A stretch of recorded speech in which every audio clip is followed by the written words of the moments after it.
Olá, querido irmão, querida irmã. Sou o Padre Frei Inácio José, pároco da paróquia de Nossa Senhora das Mercês, Arquidiocese de Belo Horizonte, mestre em Teologia Bíblica pela Faculdade Jesuíta de Filosofia e Teologia de Belo Horizonte. Seja bem-vindo, seja bem-vinda ao nosso programa Pão da Palavra, no qual nós meditamos a Palavra de Deus proclamada neste domingo.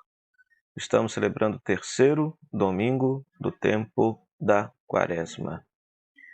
Queridos irmãos, queridas irmãs, a palavra de Deus nesse domingo nos apresenta Êxodo, capítulo 3, versículo de 1 a 8 e versículo 13 a 15. Esse texto narra a vocação de Moisés e Deus revelando o seu nome a Moisés. Eu sou. Envia Moisés a libertar o povo da escravidão do Egito, da escravidão do faraó. Esta cena é uma cena muito importante do Antigo Testamento, é uma cena fundamental, pois o Êxodo, a espiritualidade do Êxodo, perpassa todo o Antigo Testamento. O povo de Deus acredita que Deus é um Deus libertador, um Deus que faz suscitar a liberdade, um Deus que zela pela dignidade dos oprimidos, um Deus que é contra todo tipo de escravidão. Esta cena, portanto, para nós cristãos, nos faz recordar que o Pai de Jesus, Deus a quem adoramos, ele é este Deus aqui do Êxodo. Ou seja, ele não admite em hipótese alguma a escravidão do ser humano, a escravidão das pessoas, e deseja nos motivar a sermos libertadores das pessoas no tempo atual, a libertar a todos aqueles que padecem sobre as novas formas de cativeiro que escravizam o ser humano no dia de hoje. Então, Deus é um Deus libertador, que não compactua com a escravidão e com a opressão do ser humano. Rezemos para que Deus possa suscitar no mundo de hoje novos Moisés que possam libertar a humanidade das mais variadas formas de escravidão e catividade pela qual a humanidade hoje padece. Tantas formas: a escravidão da droga, do álcool, da violência, da guerra, do consumismo, do apego à riqueza, do egoísmo, enfim, tantas escravidões modernas às quais nós precisamos estar sempre atentos a não cair nelas e, enquanto cristãos, promover a libertação das pessoas dessa situação. Já na segunda leitura, temos primeira carta de São Paulo aos Coríntios, capítulo 10, versículo de 1 a 6 e versículo 10 a 12. Neste texto, Paulo faz uma catequese muito interessante. Por quê? Porque Paulo ele vai relembrar alguns fatos do Êxodo, alguns fatos da caminhada do povo de Deus no deserto. Ele relembra, por exemplo, o Êxodo, capítulo 13, versículo 21, capítulo 14, versículo 19 a 22, o capítulo 17, versículo 6.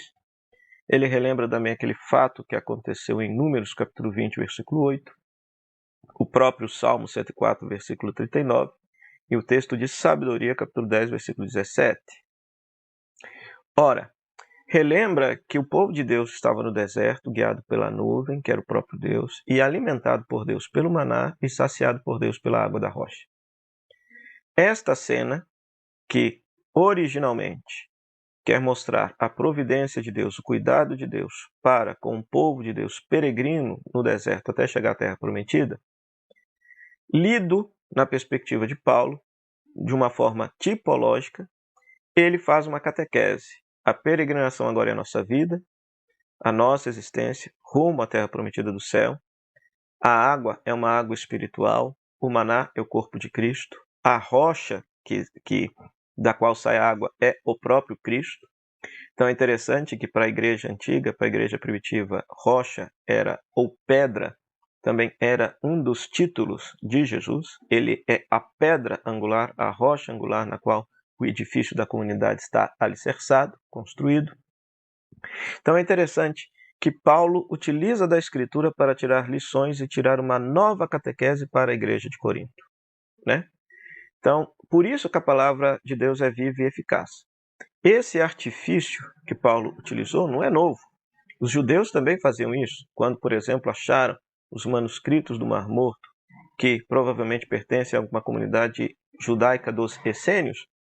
ao lerem os textos sectários, ou seja, os textos próprios daquela seita dos essênios, então percebe-se também que eles faziam esse tipo de leitura tipológica da Escritura, interpretando a palavra de Deus no Antigo Testamento de acordo com a realidade necessária daquela comunidadezinha cristã, daquela comunidade judaica dos essênios, né?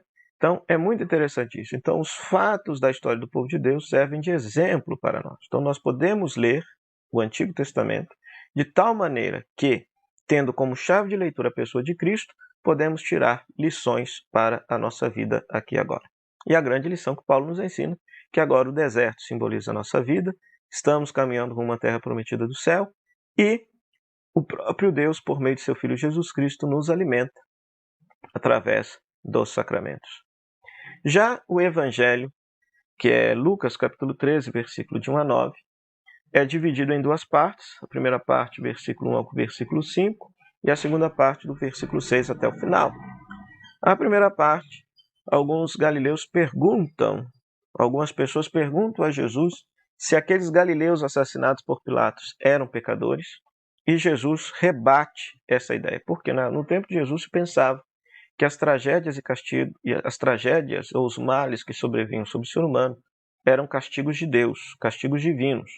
Hoje ainda tem muita gente que pensa assim, só que essa não é uma ideia cristã. Essa ideia não está respaldada pela experiência de Deus que Jesus Cristo fez e nos apresentou. Então Jesus, na primeira parte, ele vai responder de forma veemente: não, aqueles galileus assassinados por Pilatos não eram mais pecadores que vocês, e tampouco aqueles que morreram soterrados pela torre de Siloé que caiu. Mas, se vós não vos converterdes, vão morrer todos vocês do mesmo jeito. Ora, o que é isso? Por acaso Jesus está dizendo que o assassinato daqueles galileus e a torre cair foi um castigo de Deus? Não. Jesus está chamando a atenção para o seguinte fato, de que aqueles galileus assassinados, ou aqueles que morreram soterrados pela torre de Siloé, de repente não estavam preparados para a morte. Ora, todos nós haveremos de morrer e não sabemos como será isso. Ou uma tragédia, ou algum acidente, alguma coisa, uma doença, uma enfermidade, não se sabe. Fato é que estaremos preparados para o momento de nossa morte. Então, por isso que Jesus fala que se não vos converterdes, morreremos do mesmo modo, ou seja, despreparados para a chegada, para o encontro definitivo com Deus. Então, por isso, a segunda parte do Evangelho, o versículo 5 ao versículo 9, Jesus conta essa parábola do homem que tinha uma videira no meio da sua plantação, ou melhor dizendo, que tinha uma figueira no meio da sua vinha, né? E essa figueira não dava frutos. Então o dono da vinha quer cortar, mas quem está cuidando lá da figueira quer cuidar dela, adubar para ver se ela dá fruto. Se não der fruto, corta. Ou seja, essa parábola nos ensina a paciência de Deus. Tantas vezes nós não damos os frutos de vida e santidade que Deus deseja, e Deus poderia cortar a nossa raiz e tirar a nossa vida, mas não o faz. Por quê? Porque Ele tem paciência conosco. Cristo, através da palavra, através dos sacramentos, através de nossa vida de oração, quer adubar a nossa vida para que nós possamos frutificar no amor, na compaixão, na solidariedade, no carinho, no perdão. Então, Ele tem paciência conosco. Acontece, porém, que nós não podemos abusar dessa paciência de Deus, porque um dia, mais cedo ou mais tarde, a árvore de nossa vida será cortada. Então, é a grande lição do Evangelho deste dia, que nós possamos nos preparar para o momento de nossa morte, não abusando da paciência de Deus, mas usando a vida que nós temos para fazer, de fato, esse processo de conversão. A partir do terceiro domingo do tempo da Quaresma, os Evangelhos, neste ano C, ano litúrgico C, diga-se de passagem, eles sempre vão nos apontar para o mistério da penitência, do arrependimento, da conversão de nossa vida. Recordando que na Igreja Antiga, o tempo de Quaresma era aquele tempo disciplinar que a Igreja colocava para os catecúmenos, aqueles que estavam se preparando para receber o batismo na Vigília Pascal, bem como também era o tempo de penitência para aqueles cristãos que, por um pecado grave, se afastaram da mesa da Eucaristia. Então, na quarta-feira de cinzas, o bispo dava uma penitência para eles, e na quinta-feira santa, acabada a penitência, eles confessavam seus pecados. Então, o ano litúrgico C, a partir desse terceiro domingo, então vai sempre nos falar da conversão, arrependimento de pecados, para quê? Para que a gente possa, de verdade, a examinar a nossa vida, perceber a nossa conduta, arrepender dos nossos pecados, buscar o sacramento da confissão, reconciliar-nos com Deus, para bem celebrarmos o mistério da Páscoa. Para isso, querido irmão, querida irmã, peçamos a Deus, nosso Pai do céu, que nos abençoe e nos conceda essa graça. Oremos. Ó Pai, fonte de toda misericórdia e de toda bondade, vós nos indicastes o jejum, a esmola e a oração como remédio contra o pecado. Acolhei essa confissão de nossa fraqueza, para que, humilhados pela consciência de nossas faltas, sejamos confortados pela vossa misericórdia. Por nosso Senhor Jesus Cristo, vosso Filho, na unidade do Espírito Santo. Amém. O Senhor esteja convosco, Ele está no meio de nós. Que a bênção de Deus Todo-Poderoso, Ele que é Pai, Filho e Espírito Santo, desça sobre vós, permaneça para sempre. Amém. Meu muito obrigado à Rádio Comunidade FM, à Web Rádio Nossa Mãe de Ibirité, que nos cede esse espaço para pregar a palavra de Deus. E a você, querido rádio ouvinte internauta, pela sua audiência. Até o próximo programa, até o próximo final de semana, se Deus quiser. Tchau, tchau.